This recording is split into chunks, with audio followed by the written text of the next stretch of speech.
उश, अरे माँ, उश, अब्बा, उश। अरे अब मुझसे नहीं होगा रे। कल से हम ऐसे मिट्टी को बाहर निकाल रहे हैं, पर एक जगह से भी एक बूंद पानी नहीं निकल रहा है ना। और कितना खोदना है रे, मुझे समझ में नहीं आ रहा है रे। अब तो मुझसे नहीं होगा। अरे इतने जल्दी थक गए तो? अब तो हम आधा भी खोदे नहीं है, अभी और अंदर से खोदना है। आज थोड़ा खोदेंगे, कल आके थोड़ा खोदेंगे, तब हमें पक्का पानी मिलेगा। तब हमारे खेती के लिए, सबके लिए पानी इस्तेमाल कर सकते हैं। तुम बिना बात किए खोदते रहो। ऐसे ये दोनों व्यक्तियां खोद रहे थे। थोड़े ही समय में उस गड्ढे में चमकते हुए हीरे दिखते हैं। उसे देख के एक व्यक्ति ऐसे बोलता है, अरे अरे, हमने जो सोचा हो गया। हमें अच्छे दिन आ गए हैं। अरे उधर देखो, उस मिट्टी में क्या क्या है, कैसे चमक रहे हैं देखो। इन हीरों से हम दोनों बहुत अमीर बन जाएंगे। अब से हमें कोई कमी नहीं रहेगा। अब्बा, इतने दिनों के बाद हमारे तकलीफ खत्म हुए। ऐसे वो व्यक्ति बहुत खुश होता है। तब और एक आदमी ऐसे बोलता है, हाँ रे हाँ, ये हीरे हमें पक्का हमारे हाथ में आया तो हम बहुत ही खुश हो जाते हैं। पर हम क्या करें, हम इतने खुशनुमा नहीं हैं। इन हीरों को हम लेके नहीं जा सकते। ये सब हमारे कर्म का फल है। हम ऐसे ही कष्ट से जीना है। भगवान हमें ऐसे ही लिखा है, ये हमारे लिए नहीं है रे। ऐसे बोल के वो व्यक्ति बहुत रो रहा था। उतने में वो व्यक्ति भी, हाँ रे हाँ, तू जो बोल रहा है वो सच है। मैं सब कुछ भूल गया था। मैं सोचा ये हीरे हमारे लिए हैं। चलो हम क्या करेंगे, चलो इन हीरों को फिर जिधर वो पेड़ था उधर ही उसे डाल के चले जाएंगे। चलो। ऐसे ये दोनों व्यक्तियां सोचते हैं। जैसे इन लोगों ने सोचा, ऐसे ही ये दोनों व्यक्तियां उधर जाते हैं। रंगैया उसे मिले हुए वो तीनों हीरों को लेके उस गांव के बीचों बीच एक पेड़ के सामने डाल देता है। उस पेड़ के नीचे एक बड़ा मटके में वो तीनों हीरों को डाल के उस आईने के आगे खड़े होके, मुझसे क्या हुआ मैंने किया है, जो भी मुझे मिला है वो सब मैंने अर्पण किया। दया करके मुझे और मेरे परिवार को कुछ मत कीजिए। ऐसे बोल के वो व्यक्ति उधर से चला जाता है। पर गोपन्ना अपने घर में बैठ के कुछ सोच रहा था। क्या पता, मैं पहले ही इतने कष्ट सह रहा हूँ और उस पर उस भगवान ने मुझे हीरे दिए, पर मैं इसे नहीं रख सकता। मुझे कुछ समझ में नहीं आ रहा है। इतने कष्ट में मर जाने से बेहतर है कैसे भी चोरी करके इसे बचना बेहतर है। ऐसे बोल के गोपन्ना उसे मिले दो हीरो में एक को उसी ने रख के दूसरे हीरो को सीधा लेके उस बड़ा कुंड में डाल देता है, उस पेड़ के पास। और उस आईने के पास जाके बहुत डर से ऐसे बोलता है, मुझे जो हीरे मिले वो सब डाला है। दया करके मुझे कुछ मत करो। मुझे और मेरे परिवार को कुछ मत कीजिए। हम बहुत कष्ट सह रहे हैं, मुझे छोड़ दो। ऐसे बहुत डर से गोपन्ना उस पेड़ के पास बोलता है। उतने में उस आईने से सीधा एक बड़ा राक्षस बाहर निकलता है। एक कम है, एक कम है, ये कम है। कितना चालाक है तू, मेरे हीरों को तूने ले लिया क्या? उसी हीरे से तुम्हें मार दूंगी। ऐसे बोल के ये भूत उस गोपन्ना के खून को पीकर उधर ही उसे मार देती है। उसके बाद उस पेड़ के अंदर उसे लेके जाती है। गोपन्ना के सारे वस्त्र और रक्त सब पेड़ के पास सभी गिर पड़े थे। उसका चिल्लाना गांव के अंदर सब सुनते हैं। गांव के सारे लोग बहुत ही डर से सुबह उठ के सीधा उस पेड़ के पास आके देखते हैं। गोपन्ना के सारे वस्त्र और उसके रक्त भी उधर ही थे। उसे देख के गांव वाले आश्चर्यचकित होते हैं। रंगन्ना भी चकित होता है। रंगन्ना अपने मन में ऐसे सोचता है, अयो, इस गोपन्ना तो एक हीरे के लिए अपने प्राणों को खो दिया ना। गोपन्ना, क्यों ऐसे तूने किया? एक हीरे के लिए तुम्हारे प्राणों को उस भूत को दे दिया। इतना कष्ट आने से भी मैंने तुम्हें बताया ना कि मैं हूँ, फिर भी तूने इस एक हीरे के लिए अपने प्राणों को खो दिया। अब हम क्या करेंगे? तुम्हें कौन बचा सकता है अभी? ये सब तुम्हारे कर्मों का फल है। मैंने मेरे प्राण मित्र को खो दिया, अब मैं ऐसे ही रह जाऊंगा। क्या किया तूने गोपन्ना? ऐसे बहुत ही दुखित हुआ ये रंगन्ना। ये सब सुन के ये गांव के लोग, अरे ये कुछ भी नहीं रे, उसका जाने का समय हो गया, इसीलिए वो दुर्बुद्धि आके उसने वो हीरे को रख दिया। उसके पाप उसको ही भुगतना है। फिर भी इस गांव में हीरों को लेने के लिए मना है ना, उसको वो पता नहीं है, इसलिए ऐसे किया। अब तुम रोने से क्या फायदा? उसके प्राणों को उसी ने ले लिया। ऐसे बहुत क्रोध से बातें कर रहे थे वो गांव वाले। ये सब सुन के रंगैया चुप रहो रे। उसने कितने कष्ट सहे हैं मुझे पता है। खाने के लिए भी उसके घर में कुछ नहीं है, बहुत दिनों से कष्ट सह रहा है। उतने कष्ट में उसने एक हीरे को तो बेच के जिंदगी बिताने के लिए ऐसे किया होगा। उतने में ये पिशाच उसको आहुति ले लिया। ऐसे एक पिशाच हमारे गांव में रहना हमारे लिए दुरादृष्ट है, और इस पिशाच हमारे गांव में और कितने दिन रहेगा? ऐसे पिशाच को हम ढूंढ निकालेंगे तो मैं उसे मार दूंगा। ऐसे बहुत गुस्से से रंगैया चिल्लाता है।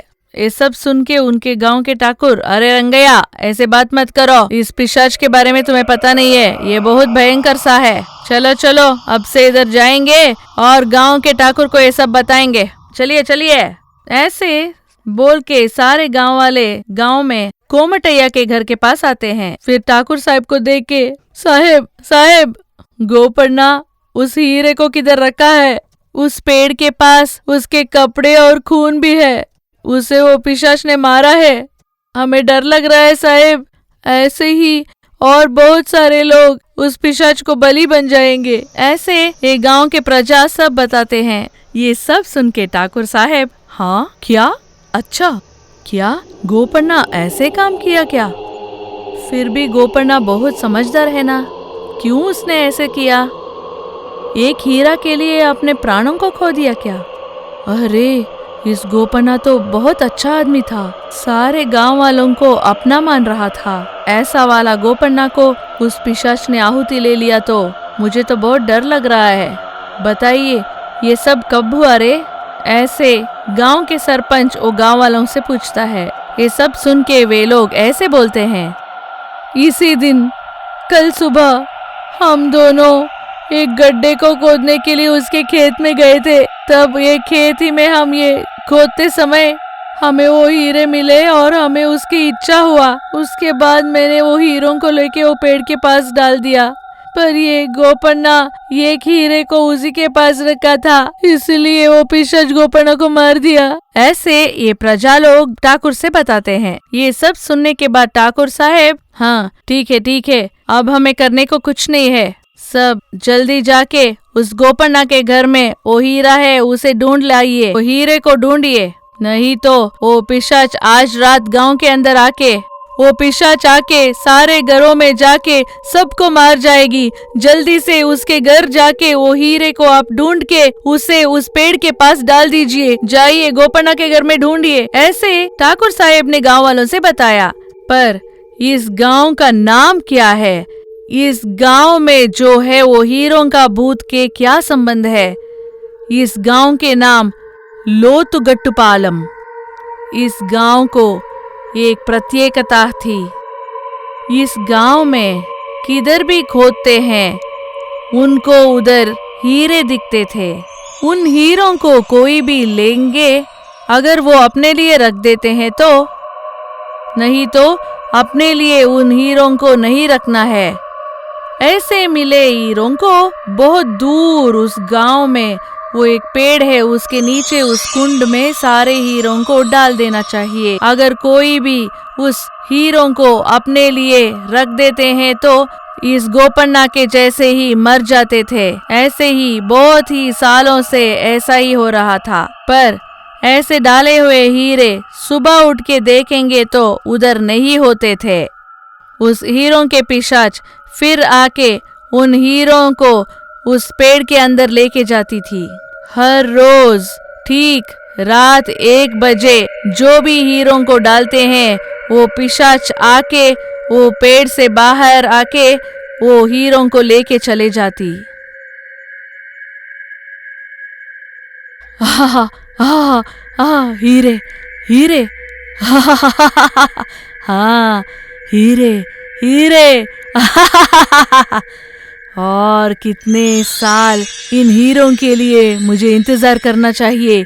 हीरे हीरे से वो पिशाच का चिल्लाना गांव वाले सुन रहे थे। वो सारे हीरों को लेके वो पिशाच फिर उस पेड़ के अंदर थोड़े ही देर में चले जाती। उस समय में वो गांव के लोग उधर नहीं चलना चाहिए, नहीं तो ये हीरों के भूत उन्हें बलि ले जाती है। ऐसे रहते उस गांव में कोई भी नए आ गए तो उन्हें ये पिशाच के बारे में कुछ भी नहीं पता होता, तो ये लोग भी उस कुंड में 3 हीरों को डाल के आना है। ऐसे नहीं आते तो वो लोग 3 दिनों में मर जाते हैं। ऐसे ही ये सारे लोग जो भी नए आते हैं उन्हें उस पेड़ के पास खचित से वो 3 हीरों को उस कुंड में डाल के आना है। ये गांव के पद्धति है। उस गांव में एक पवित्र कल्याणी था, पर इस कल्याणी के बारे में वो गांव वालों को किसी को कुछ भी नहीं पता था। इस कल्याणी में देव कन्याएं आके उधर संचार करते हैं, ऐसे बोले थे। अभी भी उस कल्याणी की प्रामुख्यता ऐसे ही है। इस कल्याणी के बारे में उस गांव में किसी को भी पता नहीं है। ये ऐसे रहते एक दिन आकाश मार्ग से 2 देव कन्याएं उस कल्याणी के पास आते हैं। वो कल्याणी के पास आके वो 2 देव कन्याएं उस कल्याणी को देख के ऐसे बोलते हैं, आहा कितना सुंदर कल्याणी है। इस कल्याणी के सुंदरता को मैं नहीं बोल सकती। इससे मेरे मन खुश हुआ। अब से ये कल्याणी ऐसे ही रहेगी। पर हमने जो एक गलती की उसके वजह से मेरी बहन इसी लोक में पिशाच बन गई है। हर महीने आके उसके लिए हम देख रहे हैं, पर अब तो बहुत ही साल बीत गए हैं, पर उसके शाप अभी भी विमुक्त नहीं हुआ है। हम लोग बहुत बड़ा गलती की है बहन। हाँ दीदी, हाँ, हमने एक बहुत बड़ा गलती की थी। हम दोनों ही हमारे बहन को गुस्सा दिला के उस साधु के पास भेजा था। उन हीरों के हार को हम लोगों ने नहीं देखा तो मेरे बहन को ऐसे नहीं होता। ये सब देख के मेरे दीदी को बहुत इच्छा हमने दिलाया था। बेचारी मेरी दीदी इसी लोक में फिर से पिशाच बन गई है। अब हम क्या करेंगे? ये बहुत कष्ट सह रही है। कब इसके शाप विमुक्त होगा? कब वो देवलोक आएगी? मैं इंतजार कर रही हूँ। ऐसे ये 2 देव कन्याएं ऐसे बात कर रहे थे। ठीक सूर्योदय के समय में ये दोनों बहनें उस कल्याणी के पास फिर उस आकाश मार्ग से देवलोक चले जाते हैं।